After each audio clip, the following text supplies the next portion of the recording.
The huge metal doors of the Galactic Council chamber opened with a deep sound that echoed through the room. Today was not like other days. Something big had happened, and everyone knew it.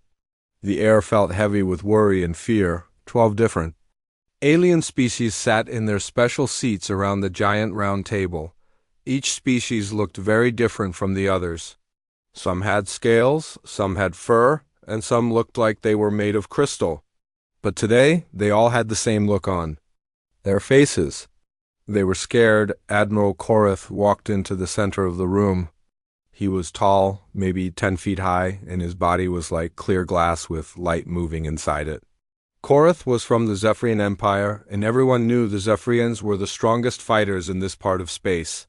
They had big ships, powerful weapons, and they had never lost a real battle in over 200 years. But today, Korath looked different. His crystal body was darker than usual, and the light inside him moved slowly, like he was very tired or very sad. All the other aliens in the room stared at him. They had never seen a Zephyrian look like this before. "We have a problem," Korath said. His voice was deep, and it came out in a way that the translation machines could change into words that everyone could understand. "The humans are not what we thought they were." The room became very quiet. Everyone had heard about humans before, but not much. They were a new species that had just started traveling between stars. Most aliens thought humans were weak and not very smart. Their planet was small and far away from the important parts of space. They had simple technology and small ships. Nobody thought they could be dangerous, but then something happened that nobody expected. In the back of the room, sitting in a special seat for very old beings, Elder Vexai began to move. She was so old that nobody remembered exactly how old. Some said she was 3,000 years old. Maybe more. She was from a species called the Keepers, and the Keepers remembered things from a very long time ago. Elder Vexai was small and bent over with age. She had 6 eyes that were milky white, and her skin looked like old leather. Most of the time, she slept in her special chair and did not talk to anyone. But now, she was waking up. "I told you this would happen," she said in a voice that was soft, but somehow everyone could hear it clearly. "My people told your people. Our ancestors told your ancestors." But nobody listened. The other aliens looked at each other with confusion. The Keepers were known for telling old stories that did not make much sense. Most species thought the Keepers were just crazy old beings who lived too long and talked about things that never happened. Elder Vexai slowly stood up from her chair. It took her a long time, and her old bones made small cracking sounds. But when she was standing, something changed in the room. Even though she was small and old, everyone suddenly felt like they should listen to her. "Long ago," she said, "when the stars were young and our people first learned to travel between worlds, there were warnings. Old warnings about a species that would come from a small blue planet far away from the center of space." Admiral Korath tried to speak, but Elder Vexai held up one old hand to make him wait. The warnings said this species would be different. They would not fight like other species.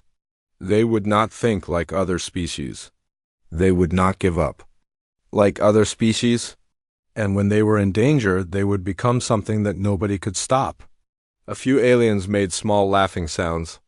The idea that some unknown species from a tiny planet could be dangerous seemed silly to them. After all, they had big empires with millions of ships and weapons that could destroy whole planets. But Elder Vexai was not finished talking.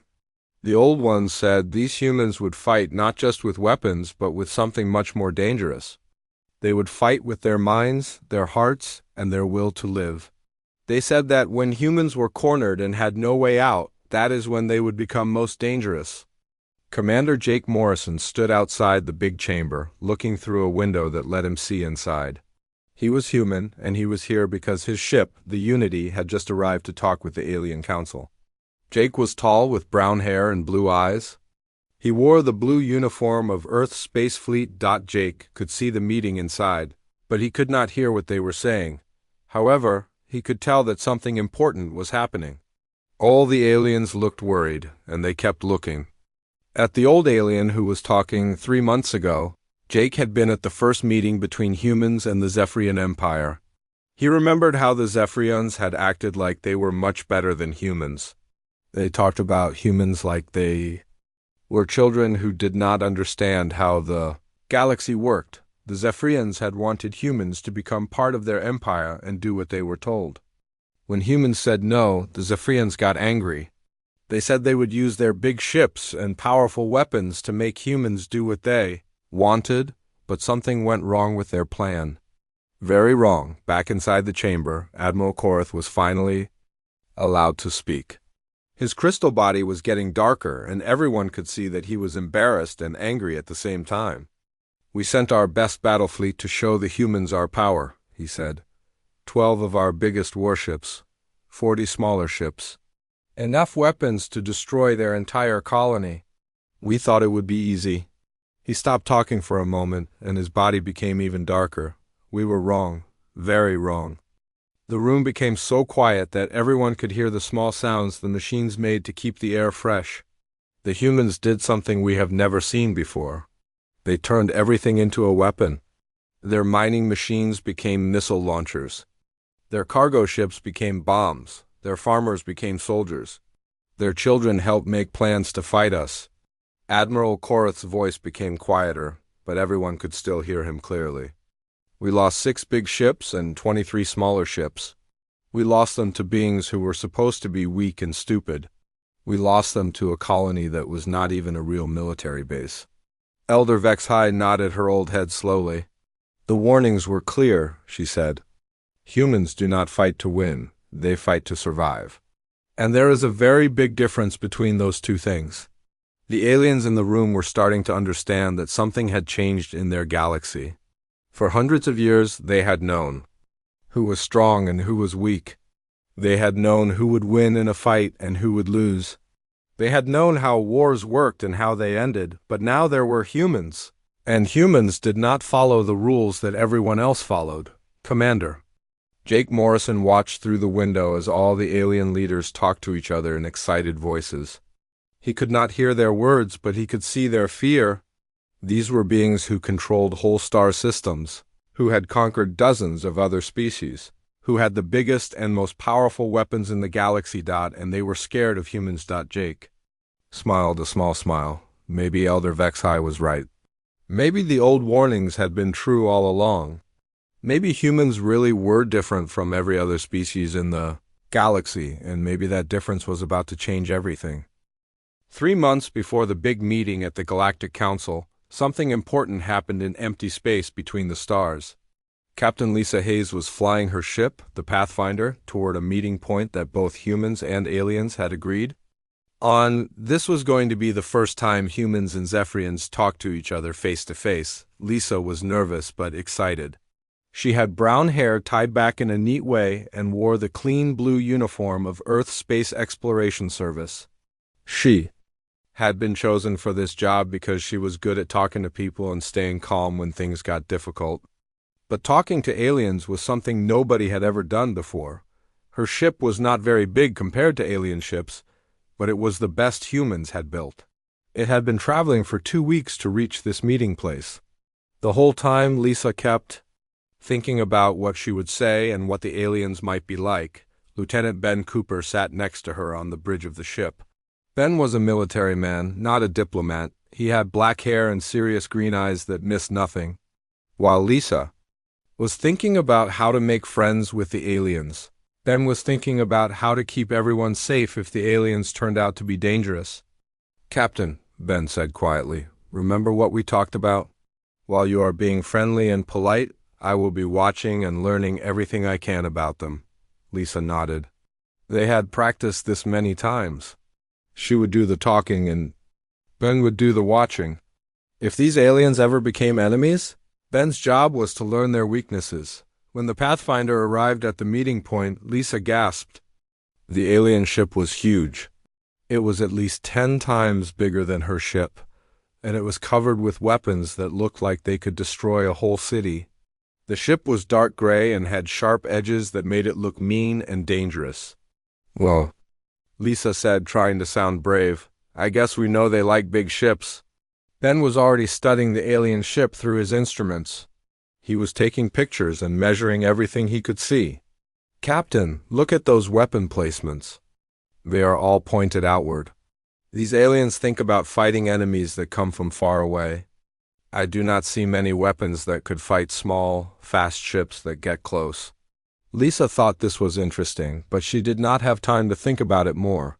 The alien ship was sending them a message that they could land in one of its big storage areas. When Lisa and Ben walked into the alien ship, they felt very small.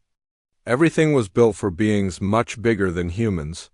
The walls were high, the doors were wide, and even the lights were brighter than what humans liked.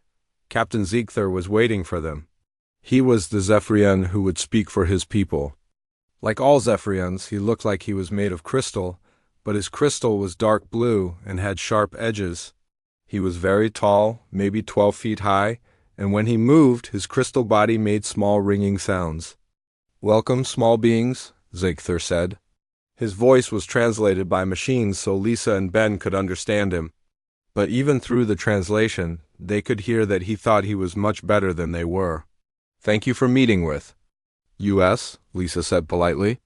"We hope this can be the start of friendship between our peoples." Ziegler made a sound that the translation machine said was laughing, but it did not sound friendly. Standing behind Ziegler was Dr. Kethmer. The Zephyrian scientist who studied other species. Dr. Kethmer had been looking at pictures and information about humans for months. He thought he knew everything about them. "Humans are weak," Dr. Kethmer had told his leaders before the meeting. "They have soft skin that tears easily. Their muscles are small. Their senses are not very good. They cannot see in the dark like we can. They cannot hear sounds that are too high or too low. They get hurt easily and they die if they get too hot or too cold." Because of this report, the Zephyrians thought humans would be easy to control. They thought humans would be so scared of Zephyrian power that they would do whatever they were told. The meeting took place in a big room with a table in the middle. Lisa and Ben sat on one side, and Captain Ziegler sat on the other side with 3 other Zephyrians. Dr. Kethmer stood behind them, watching the humans like they were animals in a zoo. "We have studied your species," Ziegler said. "You are new to traveling between stars. You have small ships and simple weapons. You live on only a few worlds. It would be smart for you to join our empire." Lisa tried to stay polite.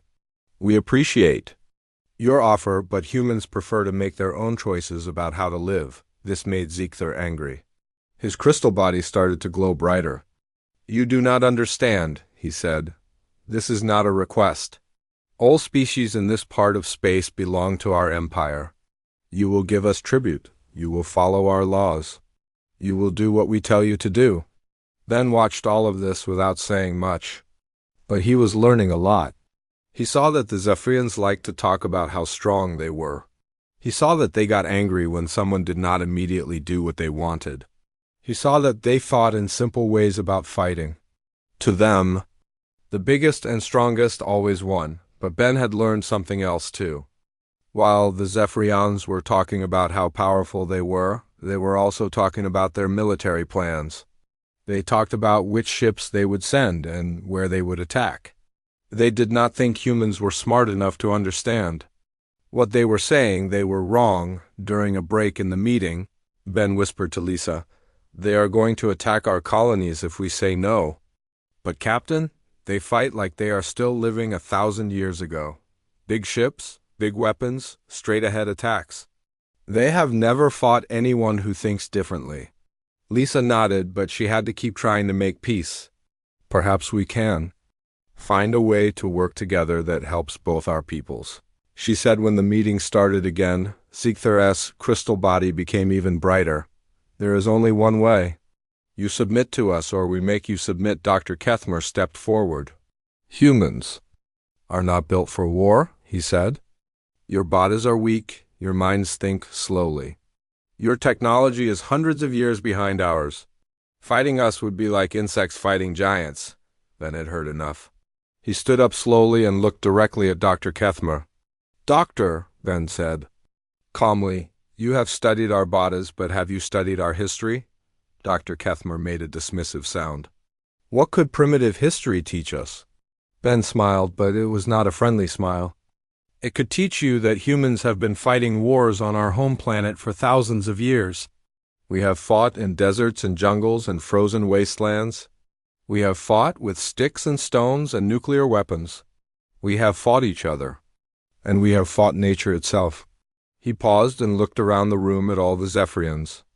Most importantly, Doctor, it could teach you that humans do not fight fair. We fight to win. And we have learned that the best way to win is to make the enemy think they know what we are going to do, and then do something completely different. The room became very quiet. For the first time, the Zephyrians looked a little uncertain. Captain. Ziegler tried to regain control of the meeting. Enough talk? You have 30 of your days to think about our offer. After that, we will show you what happens to species who refuse to join our empire. Lisa stood up. Then I guess we have nothing more to talk about today. As the humans prepared to leave, Ben made sure his recording devices had captured everything. Every word, every detail about Zephyrian ships and weapons, every hint about how they thought and planned. On the way back to their ship, Lisa asked Ben what he thought would happen next. They will attack one of our colonies, Ben said. They will bring a big fleet to show their power. They think we will see their ships and surrender immediately. And will we? Lisa asked. Ben's smile was not pleasant. Captain, they have no idea what they are getting into. They think they know humans because they studied our biology, but they never studied the most important thing about us. What is that? They never studied what happens when you corner human and tell them they have no choice. They are about to learn that there is a big difference between being weak and being harmless. When the Pathfinder returned to human space, Ben's report went to every human colony and military base. The message was simple. The Zephyrians were coming, and they thought humans would be easy to defeat. It was time to show them how wrong they were. 30 days after the meeting in space, Admiral Korith stood on the bridge of his giant warship, looking at the small blue and green planet called New Terra. This was a human colony world with only 50,000 people living on it. Most of them were farmers, miners, and their families. To Admiral Korith, it seemed like the perfect place to show humans what happened when they said no to the Zephyrian Empire. Behind his ship were 11 other huge warships and 40 smaller ships. Together, they had enough weapons to turn the entire planet into dust. Admiral Korith expected the humans to see his fleet and surrender immediately. He had done this many times before with other species, and it always worked the same way. But as his ships moved closer to New Terra, something felt different. On the planet below, Mayor Pete Johnson sat in his office in the small town that served as the colony's capital. Pete was a big man with gray hair and hands that were rough from years of hard work. Before coming to New Terra, he had been a construction worker on Earth. He was not a soldier or a politician, just a regular person who wanted to build a new life among the stars. But Pete had something that Admiral Korith did not expect. He had been a soldier once, many years ago, before he became a construction worker. And he remembered what his old sergeant used to say: "The enemy always thinks they know what you are going to do. Your job is to make sure they are wrong." When Pete saw the alien ships appearing in the sky, he did not panic. Instead, he turned on the radio that connected to every home and workplace on New Terra. "Good morning, everyone," Pete said in his calm, deep voice. "We have visitors, just like we planned for. Everyone knows what to do. Let's show these folks what New Terra hospitality looks like." All across the colony, people stopped what they were doing and started to move. But they did not run away or hide like Admiral Korith expected. Instead, they went to work. Colonial engineer Rick Davis had spent the last 30 days studying every piece of video and information from the meeting. Between the humans and Zephyrians, Rick was a thin man with black hair who wore thick glasses and always had oil stains on his clothes. He was the kind of person who could fix anything and make it work better than it did before. Rick had noticed something important about the Zephyrian ships. Their shields were designed to stop big weapons like missiles and laser cannons. but they were not made to stop thousands of small things all at once. It's like trying to stop rain with a tennis racket, Rick had told the other colonists. Sure, you might stop some of the big drops, but all the little ones will get through. For 30 days, Rick and his team had been changing everything they could find. Mining robots that were made to dig holes in the ground were now loaded with explosives. Cargo ships that carried food and supplies were now filled with small flying bombs. Even the farm equipment had been turned into weapons, but the most important change was not in the machines. It was in the people. Colonel Amy Foster had arrived on New Terra just 2 weeks after the first meeting with the aliens. Amy was a small woman with short red hair and bright blue eyes that missed nothing. She had been a soldier for 15 years and had fought in 3 wars on Earth. When Earth Command heard about the Zephyrian threat, they sent Amy to help the colonists prepare, but Amy quickly learned that she did not need to teach the colonists how to fight. She needed to teach them how to fight together.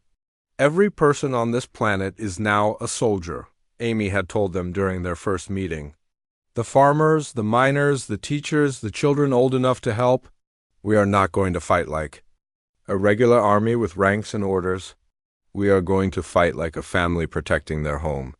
The colonists understood this. These were people who had left everything behind on Earth to build something new. They had worked together to clear land, build houses, and grow food. They had helped each other through hard times and celebrated together during good times. They were not just neighbors. They were family. Now, Admiral Korath was about to learn what happened when you threatened a human family. As the Zephyrian fleet moved into attack position, Admiral Korath sent a message to the planet below. Humans of New Terra, his voice boomed through the translation systems, you can see our power above you. Surrender now, and we will let you live as servants of our empire. Refuse, and we will destroy everything you have built. Mayor Pete Johnson's voice came back on all frequencies, calm and friendly. Admiral Korath, welcome to New Terra. We got your message, and we have prepared our answer. We hope you like surprises. Admiral Korath was confused. The human sounded like he was inviting friends over for dinner, not facing the most powerful fleet in this part of space. Begin the attack, Admiral Korath ordered. Target their main settlement first. 1 shot should be enough to make them surrender. That was when the surprises began. The first surprise came from the asteroid belt around New Terra. The colonists had been mining asteroids for metals and rare materials. But in the last 30 days, they had been doing something else too. They had been hiding explosives inside the asteroids and attaching small rocket engines to them. When Admiral Korath's ships moved into their attack formation, suddenly the asteroids started moving. Hundreds of space rocks, some as big as houses, began flying toward the Zephyrian fleet. Asteroid field is moving, one of Admiral Korath's officers reported, his voice full of confusion. This is impossible. Asteroids do not move by themselves. Admiral Korath ordered his gunners to shoot the asteroids, but there were too many of them. His big weapons were made to fight other big ships, not hundreds of flying rocks. Some of the asteroids hit his ships, exploding and damaging their hulls, but that was just the beginning. The second surprise came from what looked like empty space around the planet. Suddenly, thousands of small objects appeared, moving fast toward the Zephyrian ships. They were too small for the ship's sensors to track properly, and there were too many of them to shoot. These were Rick Davis's mining probes. Each one was about the size of a basketball and carried just enough explosives to make a hole in a ship's hull. The Zephyrians had never seen anything like it. What are these things? Admiral Korath shouted as his ship shook from dozens of small explosions. They appear to be mining equipment, his science officer reported. But they have been modified with explosives and guidance systems. Admiral Korath could not believe what he was hearing. They are attacking us with mining equipment? The third surprise came from the planet itself. Small ships began lifting off from New Terra's surface. But these were not military ships. They were farming aircraft, cargo haulers, and personal vehicles.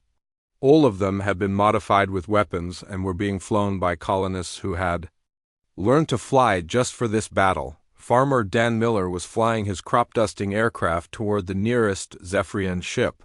Don was 60 years old and had been growing corn and wheat on New Terra for 5 years. He had never been in a fight in his life, but his grandson was down on the planet, and no alien was going to threaten his family. "This is Corndog 1. Don said into his radio, using the silly call sign his grandson had picked for him. "Moving in on target. These city folks are about to learn what country boys can do." Dan's little aircraft was too small and fast for the big alien weapons to hit. He flew right up to the alien ship and fired his missiles into what looked like an important part of the ship's hull. Then he flew away before the aliens could figure out what had happened. All around the battle, similar things were happening. Schoolteacher Mary Wilson was controlling a squad of modified mining robots from her kitchen table. Mechanic Tony Garcia was launching explosive drones from his repair shop. Even 12-year-old Sam Peterson was helping by spotting alien ships and reporting their positions to the adult fighters. Admiral Korath watched in horror as his powerful fleet was being torn apart by what his sensors said were farmers, miners, and children using construction equipment and farm machines. "This is impossible," he said to his officers. "How can mining equipment hurt our warships?" His weapons officer looked up from his damaged console. "Sir, they are not trying to destroy our ships with single powerful shots.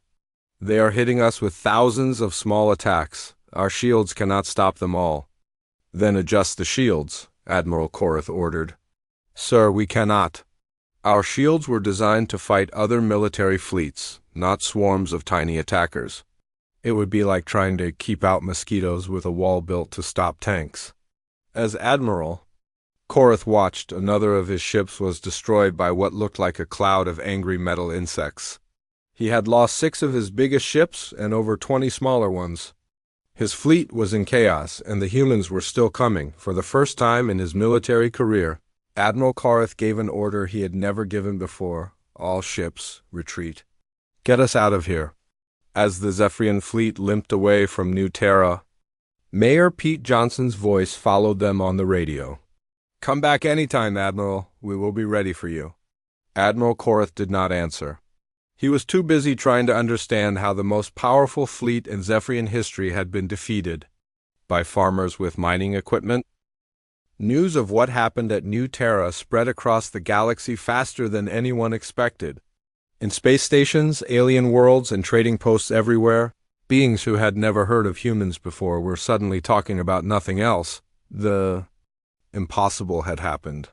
The mighty Zephyrian Empire, with their huge ships and powerful weapons, had been defeated by farmers and miners using tools meant for digging holes and growing crops.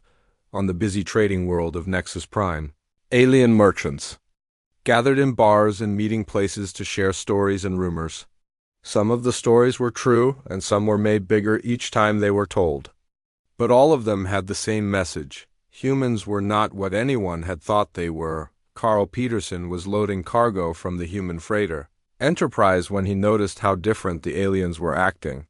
Carl was a big man with strong arms and a friendly face who had been working on the docks of Nexus Prime for 2 years. Before the battle at New Terra, most aliens treated him like he was not very important. They would push past him, ignore him when he talked, and act like humans. We're just another weak species that did not matter, but today was different. "Excuse me, human Carl," said Vextai, a tall alien with purple skin and 4 arms who ran one of the biggest shipping companies on Nexus Prime.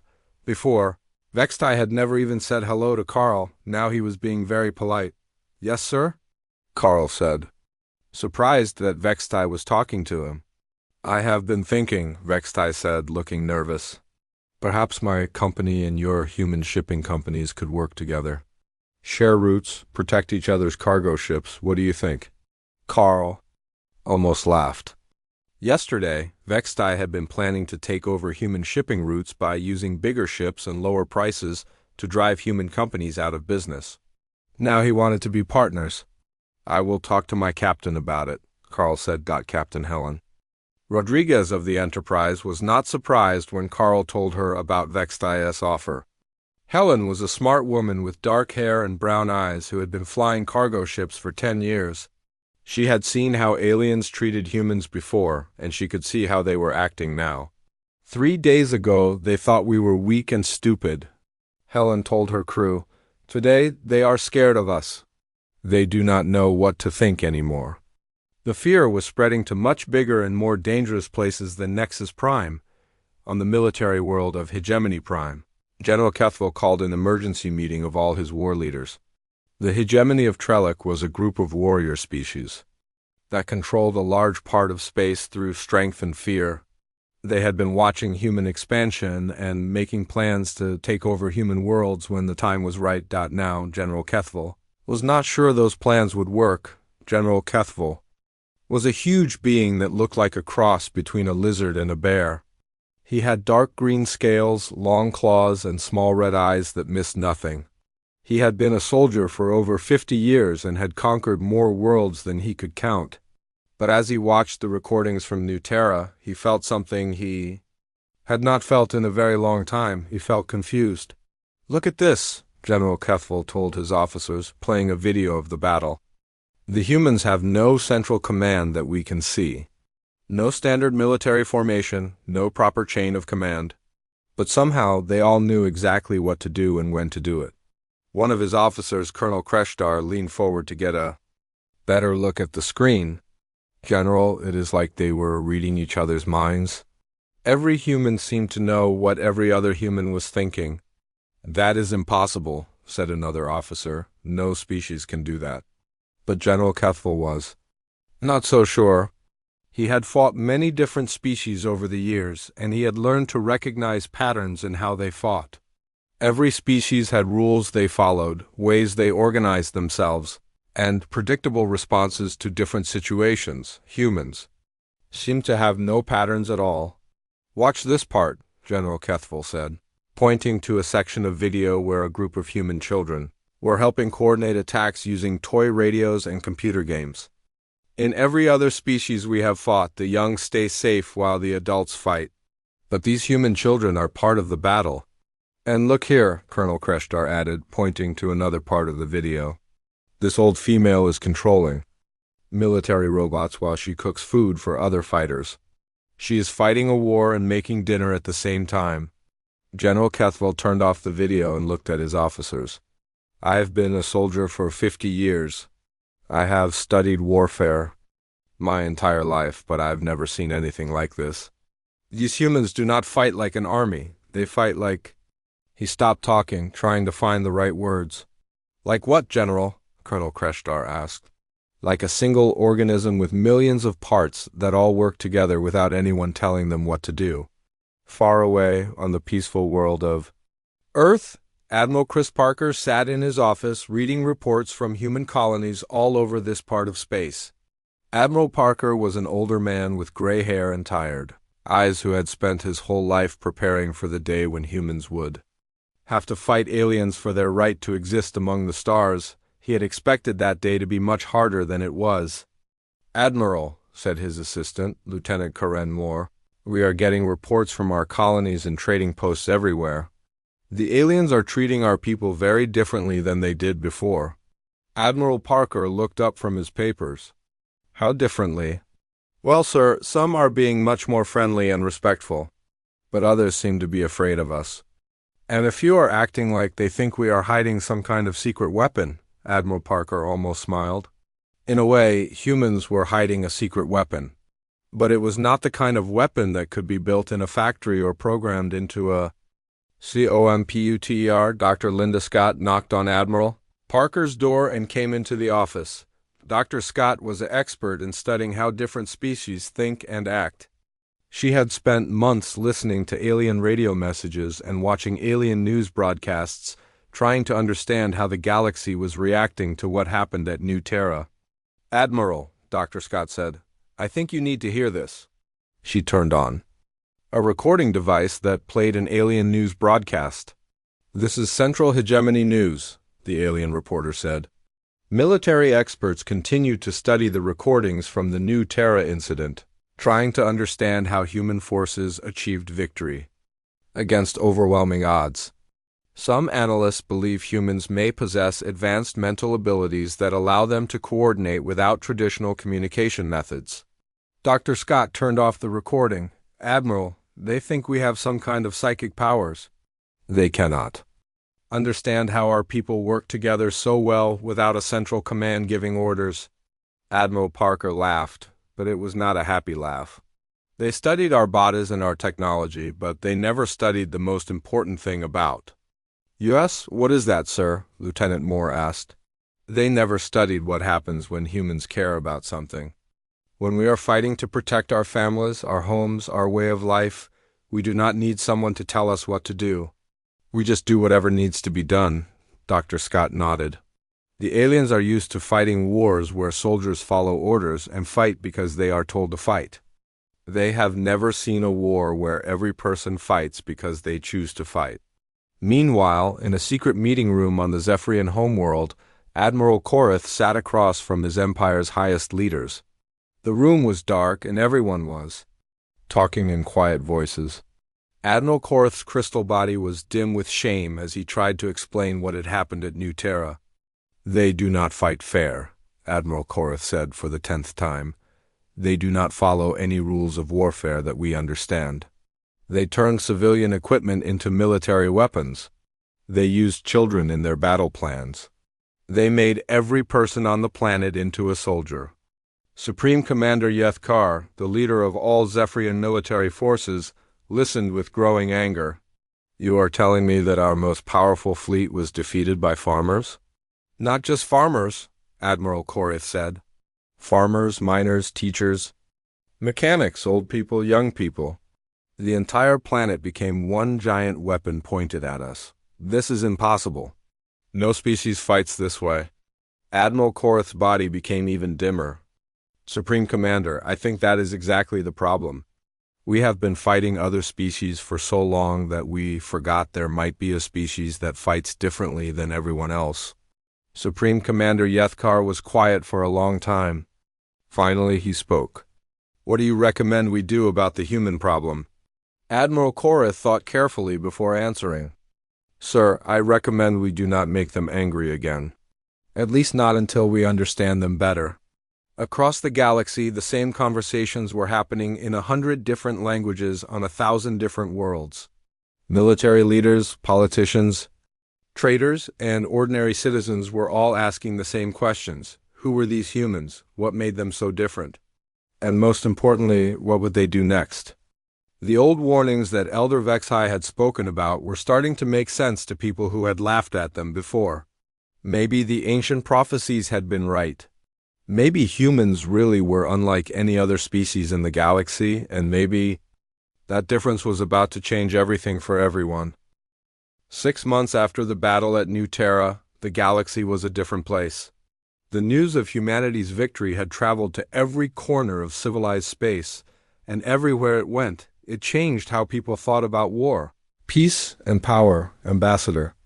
Kate Williams walked slowly toward the great doors of the Galactic Council chamber. Kate was a calm woman with gray hair and kind eyes who had spent 20 years helping different groups of people solve their problems without fighting.